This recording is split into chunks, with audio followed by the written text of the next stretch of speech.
لائق صد احترام و تکریم معزز حاضرین سامعین، السلام علیکم ورحمۃ اللہ وبرکاتہ۔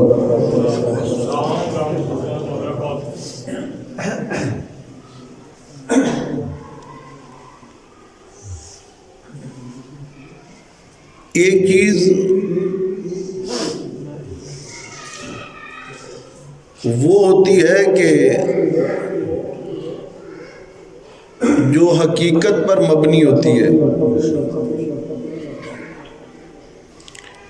اور ایک چیز وہ ہوتی ہے کہ جس کی حقیقت نہیں ہوتی مگر اس چیز کا پروپیگنڈا اتنا کیا جاتا ہے کہ حقیقت دب جاتی ہے اور پروپیگنڈا جو ہے وہ غالب آ جاتا ہے۔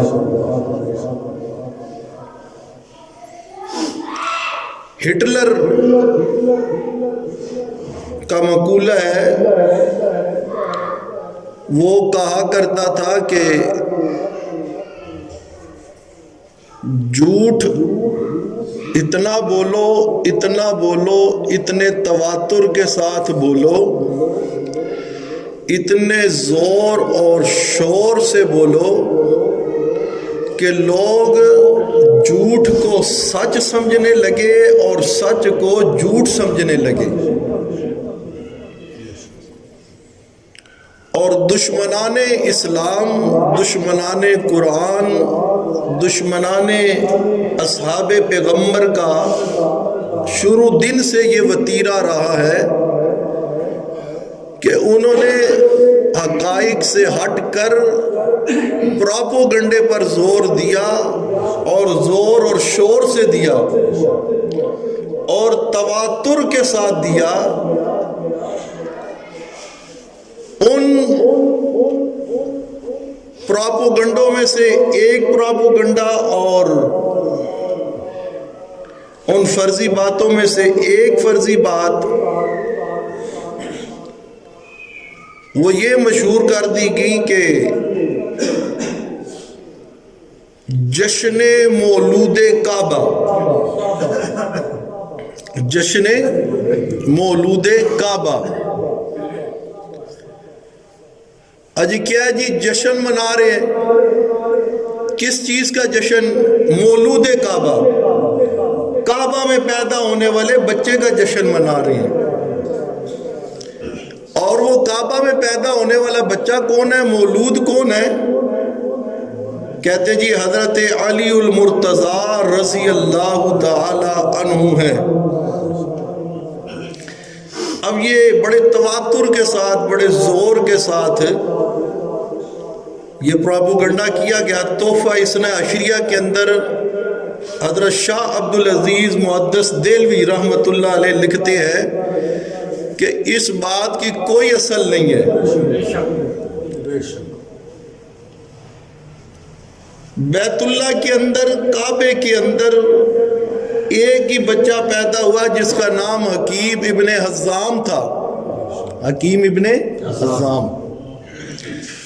اب اس صحابی رسول کی فضیلت چھین کر انہوں نے چسپاں کر دی حضرت علی المرتضیٰ کے ساتھ رضی اللہ تعالی عنہ۔ امیر المومنین حضرت علی المرتضیٰ رضی اللہ تعالی عنہ کی اپنی شان اتنی بلند اور اعلیٰ ہے کہ ان کے لیے کوئی فرضی بات گھڑنے کی، جھوٹ بولنے کی، پروپیگنڈا کرنے کی ضرورت ہی نہیں ہے سرے سے۔ علی کی فقاہت حق ہے، علی کا علم حق ہے، علی کی عبادت حق ہے، علی کی ریاضت حق ہے، علی کی شان حق ہے، علی کا مقام حق ہے، علی کی صحابیت حق ہے، علی کی خلافت حق ہے، علی کی ایک ایک بات حق ہے۔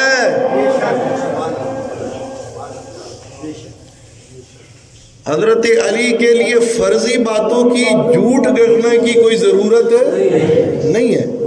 جس علی کی شان قرآن بیان کرے، محمد کی زبان بیان کرے، سبحان اللہ، اس علی کی شان کے اندر شک کرنے والا شیطان ہی ہو سکتا ہے، کوئی مسلمان ہو سکتا نہیں ہے.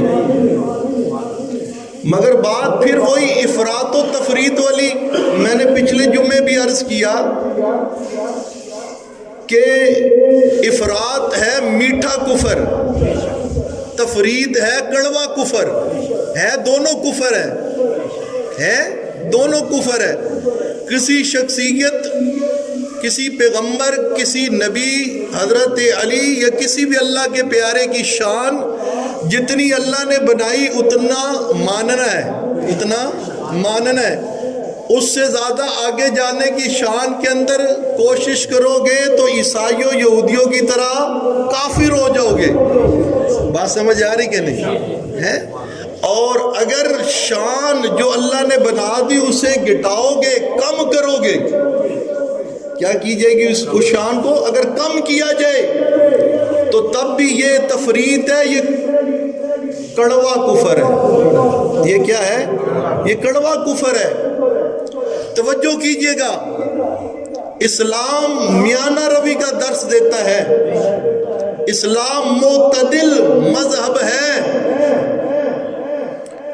خیر،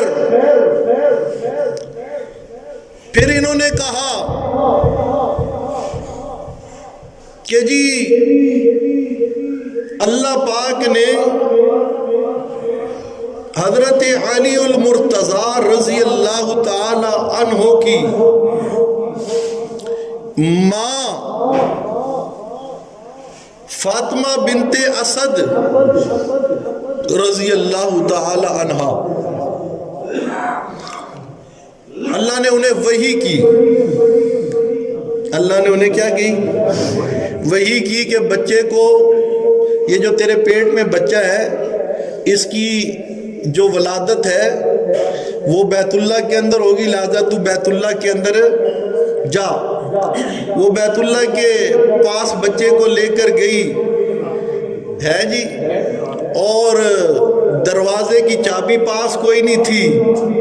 مختلف اس پہ اب جھوٹ جو ہے، دیکھیے قرآن پاکستان میں بھی قرآن ہے، افغانستان میں بھی قرآن ہے، پوری دنیا میں قرآن ہے. نبی کا فرمان یہاں بھی ویسا، سعودیہ میں بھی ویسا، عراق میں بھی ویسا. جھوٹ جو ہے یہ بدلتا رہتا ہے. اس کے اندر کیا ہوتی رہتی ہے؟ تبدیلی آتی رہتی ہے، چینجنگ ہوتی رہتی ہے. کہتے جی وہ جب اللہ نے وحی کی فاطمہ بنت اسد کی طرف، وہ وحی ملنے کے بعد بیت اللہ کے پاس گئی ہیں جی، درد ذہ میں تھی، حالت حمل میں تھی، بچے کی پیدائش کا وقت تھا، دروازہ بند تھا ہے، اور اب پریشان ہوئی. ادھر پریشان ہونے کی دیر تھی، بیت اللہ کی دیوار ٹوٹ گئی. بیت اللہ کی دیوار شک ہو گئی، اور فاطمہ بنت اسد رضی اللہ تعالی عنہا جو ہے حضرت علی کو لے کر جو ہے وہ بیت اللہ کے اندر جو ہے چلی گئی، اور وہاں ولادت ہوئی. حضرت شاہ عبد العزیز محدث دہلوی رحمۃ اللہ علیہ نے تحفہ اثنا عشریہ میں لکھا کہ آج تک اللہ پاک نے کسی خاتون کو نبیہ بنایا نہیں، اور وہی اللہ جو کرتا ہے وہ اپنے نبیوں کی طرف کرتا ہے. الہام اور القاء تو ہو سکتا ہے اللہ کی طرف سے، غیر نبی کی طرف. بات سمجھ آ رہی کہ نہیں؟ مگر وہی جو ہے یہ خاصہ ہے کس کا؟ بولیے بولیے، کن کا؟ ہاں. تو یہ ان کے جتنے قصے ہیں، جتنے واقعات ہیں، وہ کیوں گڑے جاتے ہیں؟ اس کا مقصد کیا ہوتا ہے؟ بنیادی ان کا عقیدہ کہ امامت بالا تر از رتبہ پیغمبری است. یہ ان کا بنیادی عقیدہ ہے اہل تشیع کا کہ امامت بالا تر از رتبہ پیغمبری است کہ اماموں کا درجہ نعوذ باللہ پیغمبروں سے اعلیٰ ہے۔ بات سمجھ آ رہی ہے آپ کو؟ یہ سارے واقعات گھڑنے کی وجہ یہ ہے کہ انہوں نے اپنے بنیادی عقیدے کو کیا کرنا ہے؟ ثابت کرنا ہے۔ بالکل موضوع لاغو بات جس کی کوئی سند نہیں، دین اسلام کی ایک سند ہے۔ بات سمجھ آ رہی کہ نہیں؟ شریعت محمد مصطفیٰ کی ایک سند ہے، یہ کامل اور اکمل دین ہے، اور اللہ پاک نے اس دین اور اس شریعت اور اس قرآن کی حفاظت کا ذمہ خود لیا ہے۔ اس کے اندر تبدیلی ہو سکتی نہیں ہے۔ بغیر سند کے کوئی بات قابل قبول نہیں ہے۔ اور توجہ کیجئے گا، ان کے روحانی پاکستان کے اندر پیشوا ساجد نقوی کا بیان کہ حضرت امیر المومنین علی المرتضیٰ رضی اللہ تعالی عنہ حیدر کرار سیرت مصطفیٰ صلی اللہ علیہ وسلم کا عکس تھا، بالکل ٹھیک بات ہے، اس کے اندر تو کسی کو شک ہی نہیں ہے، کیونکہ حضرت علی المرتضیٰ رضی اللہ تعالی عنہ کی تربیت خود پیارے پیغمبر محمد الرسول اللہ صلی اللہ علیہ وسلم نے کی ہے، اور محمد الرسول اللہ کا اخلاق میرے اور آپ کے لیے، پوری امت کے لیے نمونہ ہے، پوری امت کے لیے نمونہ ہے، اسوہ حسنہ ہے، اور میرے نبی کا اخلاق قرآن ہے۔ سبحان اللہ۔ حضرت علی کی تربیت پیارے پیغمبر محمد الرسول اللہ صلی اللہ علیہ وسلم نے کی، بے شک آپ اخلاق کے اعلیٰ درجے پر فائز تھے۔ پھر آگے کہا، توجہ کیجئے گا، پھر کہا کہ آپ کی سیرت کا بنیادی پہلو عدل اور انصاف ہے، عدل اور انصاف آپ کی پہچان ہے، کسی مسلمان کو اس کا انکار نہیں ہے کہ بے شک جناب علی المرتضیٰ امیر المومنین کی پہچان عدل اور انصاف ہے۔ اپنی بات پر قائم رہو، ڈٹ جاؤ، ہم بھی تو یہی کہتے ہیں کہ علی عادل نے، علی منصف نے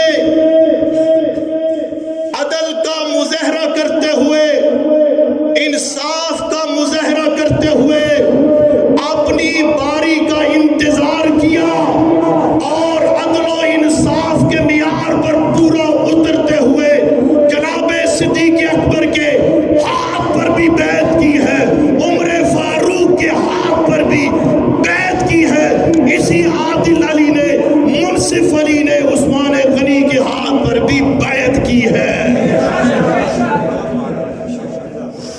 علی عادل ہے، علی منصف ہے، بات سمجھ آ رہی کہ نہیں؟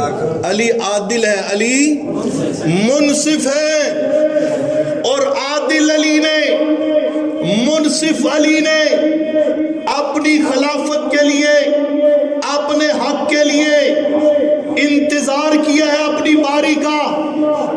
بات سمجھ آ رہی کہ نہیں؟ علی عادل ہے، اور اسی عادل علی نے، منصف علی نے باغ فدق پر وبیلا کرنے والوں، علی کی سیرت کا بنیادی پہلو عدل ہے، علی کی سیرت کا بنیادی پہلو انصاف ہے۔ باغ فدق کا رونا رونے والوں، جو فیصلہ باغ فدق کے بارے میں نبی پاک صلی اللہ علیہ وسلم کے قول کے مطابق جناب صدیق اکبر نے سنایا تھا، اسی فیصلے پر جناب عمر فاروق بھی قائم رہے، اسی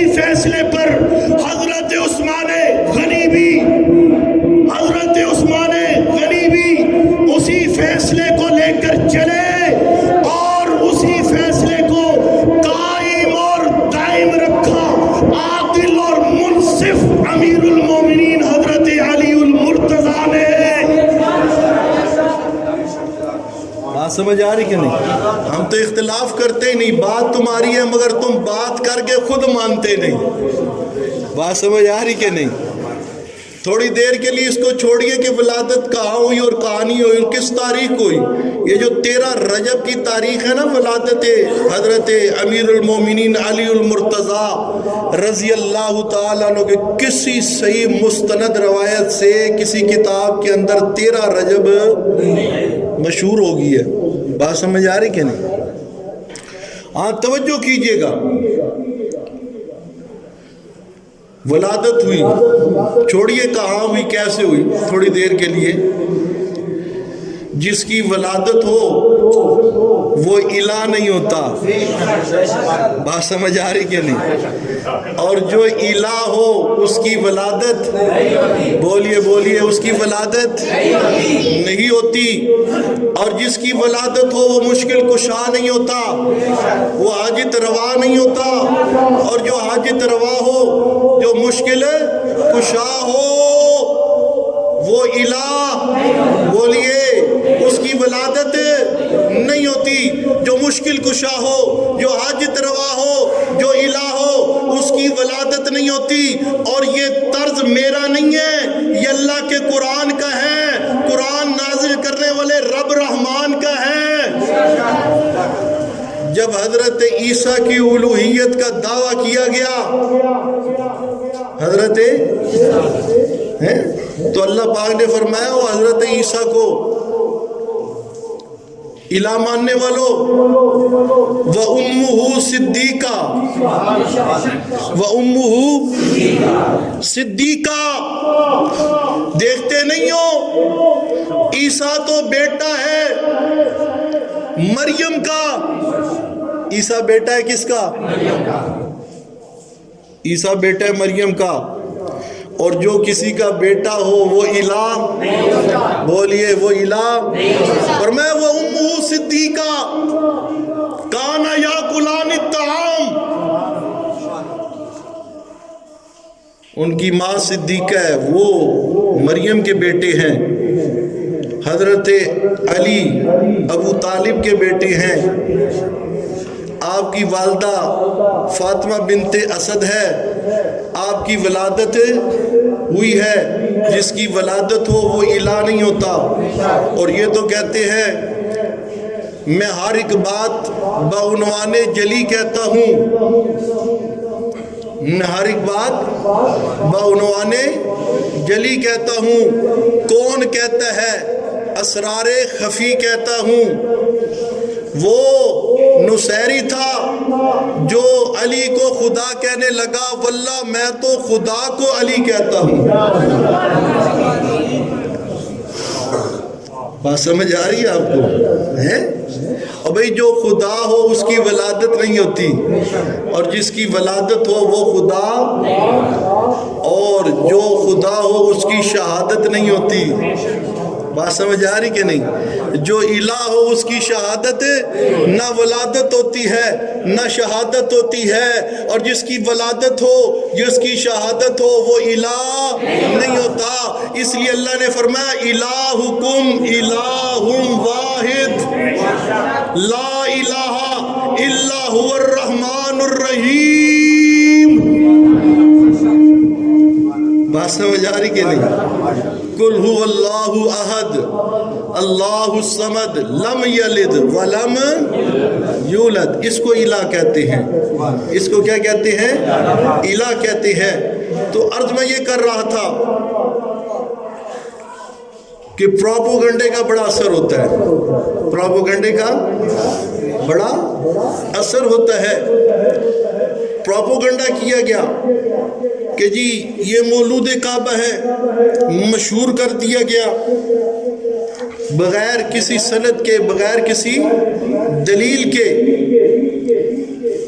مانتے ہیں حضرت علی امیر المومنین ہیں، مانتے ہیں حضرت علی پروردہ آغوش نبوت ہیں، مانتے حضرت علی خلیفۃ المسلمین ہیں، مانتے ہیں حضرت علی ولیوں کے امام اور سردار ہیں، مانتے ہیں حضرت علی کی سیرت کا بنیادی پہلو عدل و انصاف ہے، تو پھر ولادت پہ جشن منانے والوں، جشن کو چھوڑو، علی کی سیرت کو اپناؤ، علی کی سیرت کو بولیے، علی کی سیرت کو۔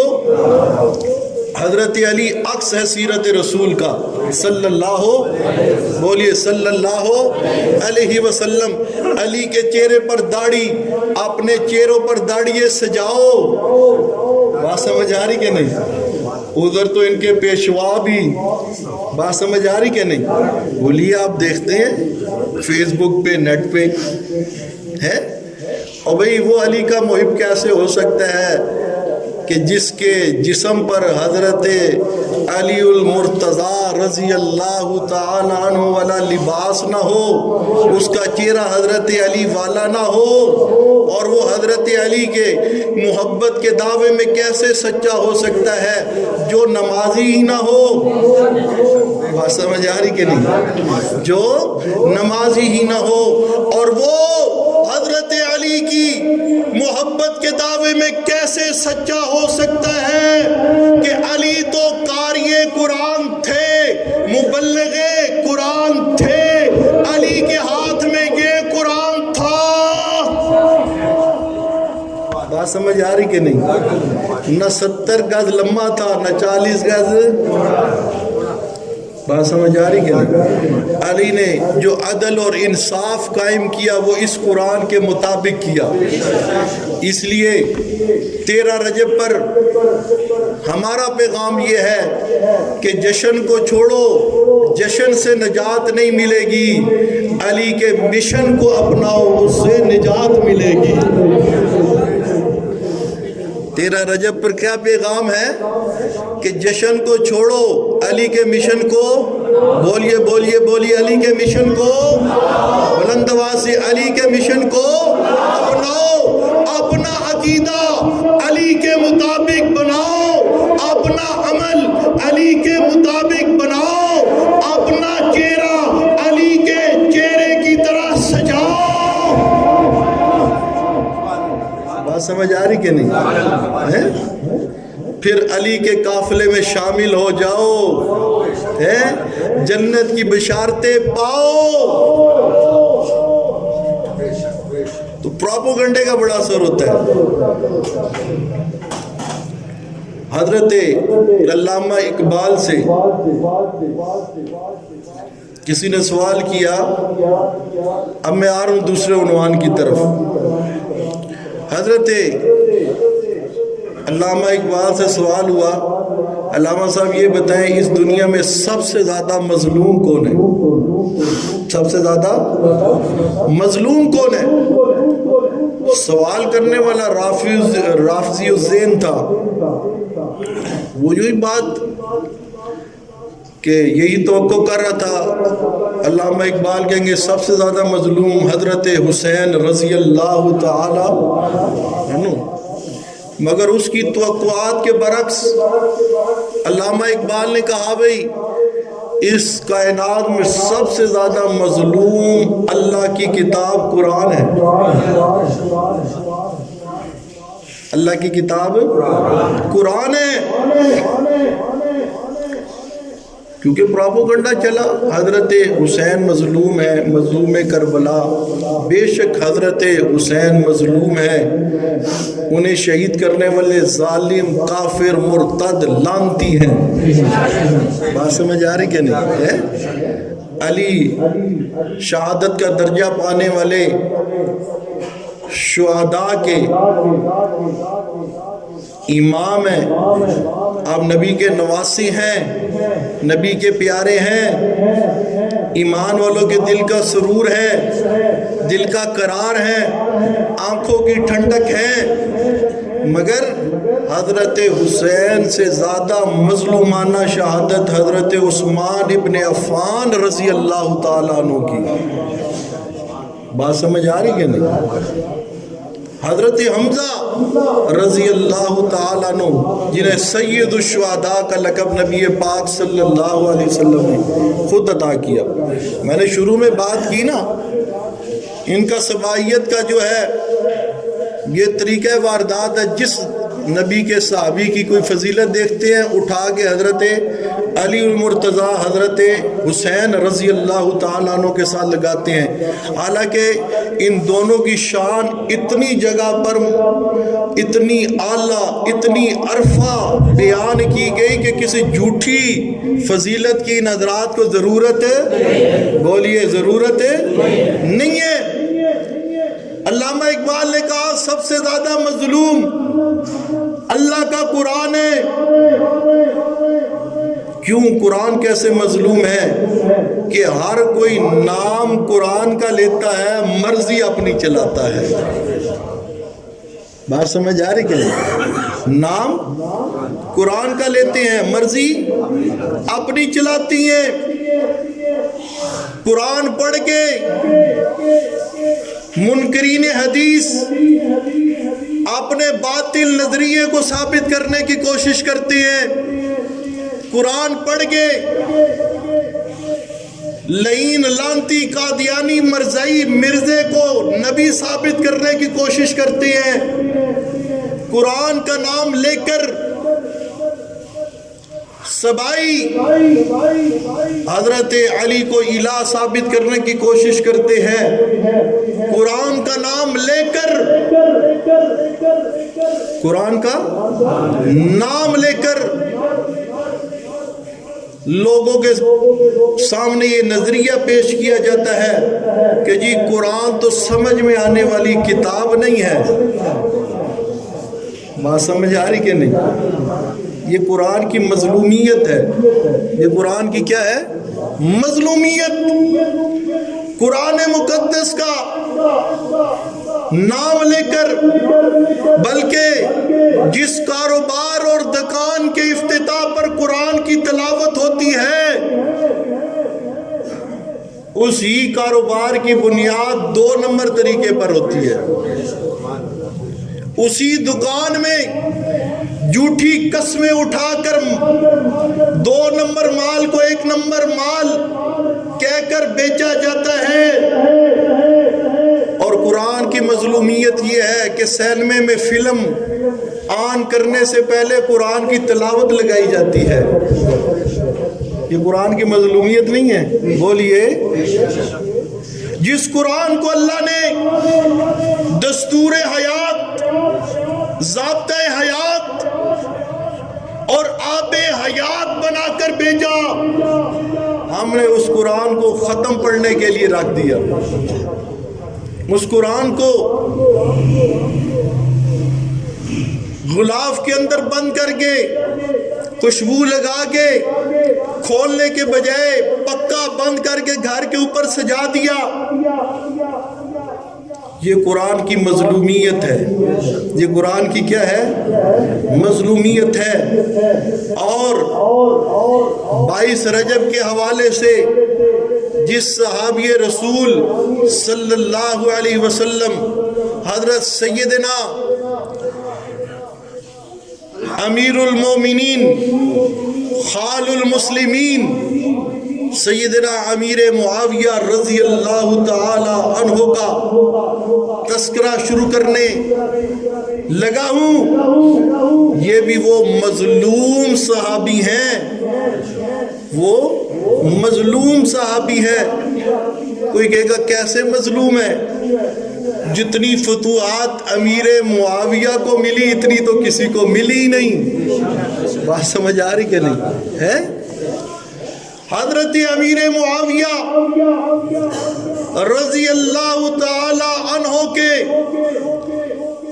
دور خلافت میں، دور حکومت میں کفار کو، دشمنان اسلام کو صاف سونگ گیا. کسی کونے میں کسی کو جرت نہیں تھی کوئی اسلام کے خلاف کوئی نقل و حرکت کر سکے. معاویہ کا نام ہی کافروں کو ڈرانے کے لیے کافی تھا. معاویہ کا نام ہی کافروں کو ڈرانے کے لیے، بولیے، معاویہ کا نام کفار کے لیے دہشت کی علامت تھا. معاویہ کا نام اسلام کے دشمنوں کے لیے خوف کی علامت تھا. یہ معاویہ کیسے مظلوم ہوں گے؟ مظلوم اس اعتبار سے ہیں کہ اگر دشمنان صحابہ اور ابن سبا کی اولاد حضرت امیر معاویہ پر تنقید کرے، تنقیص کرے تو وہ بات عجیب نہیں لگتی، ان کا تو کام ہی ہے یہ شروع سے. مگر سنی کہلوانے والے سنیت کا لبادہ اوڑے ہوئے، سنیت کے لبادے میں چھپے ہوئے سبائی، بات سمجھ آ رہی کہ نہیں؟ سنیت کے لبادے میں چھپے ہوئے، بولیے بولیے بلند آواز سے، سنیت کے لبادے میں چھپے ہوئے امیر معاویہ کو کوئی اصلی سنی، نسلی سنی بھونک ہی نہیں سکتا. بات سمجھ آ رہی کہ نہیں ہے؟ جو امیر معاویہ کو سنی کہلوا کر بھونک رہا ہو، تنقید کر رہا ہو، سمجھ لیجئے یہ اصل میں کیا ہے؟ سبائی ہے. اصل میں کیا ہے؟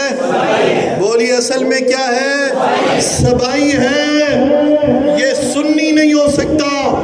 امیر معاویہ کی مظلومیت یہ ہے کہ حضرت امیر معاویہ رضی اللہ تعالی عنہ پر بکواس کرنے والے سبائیوں کے ساتھ ساتھ ان کے وہ جرثومے بھی ہیں جنہوں نے سنیت کی چادر اوڑھ رکھی ہے. یاد رکھیے گا امیر معاویہ وہ شخصیت ہے جن کے متعلق نبی پاک صلی اللہ علیہ وسلم نے فرمایا یبعث اللہ تعالی معاویہ یوم القیامت وعلیہ رداء من نور الایمان، کہ قیامت کا دن ہوگا معاویہ میدان معاشر میں آئیں گے، ان کے اوپر نور ایمان کی چادر ہوگی. نور ایمان کی کیا ہوگی؟ بولیے بولیے کیا ہوگی؟ چادر ہوگی. علیہ رداء من ایمان، ایمان کی چادر حضرت معاویہ کے کندھوں پر ہوگی. معاویہ آ رہے ہوں گے اور نور کی چادر معاویہ کے اوپر ہوگی. پتہ چلے گا کہ جس نے دنیا میں اسلام کا جھنڈا بلند کیا، آج روز قیامت اللہ نے اس کے مقام کو بلند کر دیا. آج دنیا میں جس نے دنیا میں اللہ کے جھنڈے کو بلند کیا، نبی پاک صلی اللہ علیہ وسلم کے علم کو بلند کیا، آج اللہ پاک اسے یہ اعزاز دے رہی ہیں.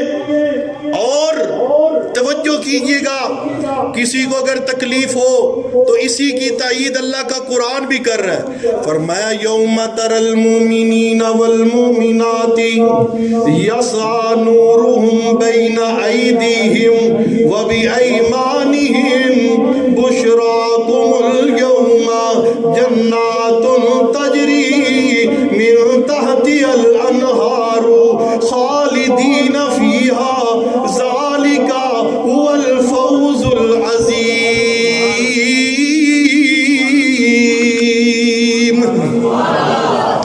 فرمایا یسعی نورہم بین ایدیہم وبایمانہم.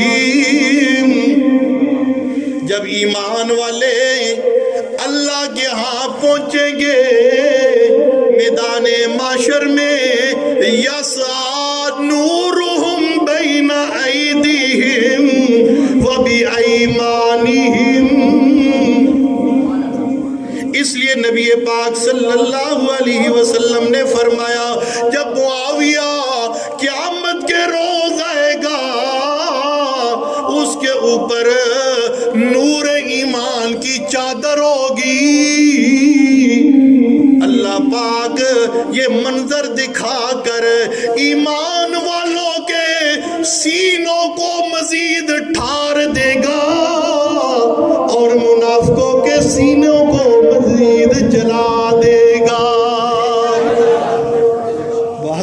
رہی کہ نہیں؟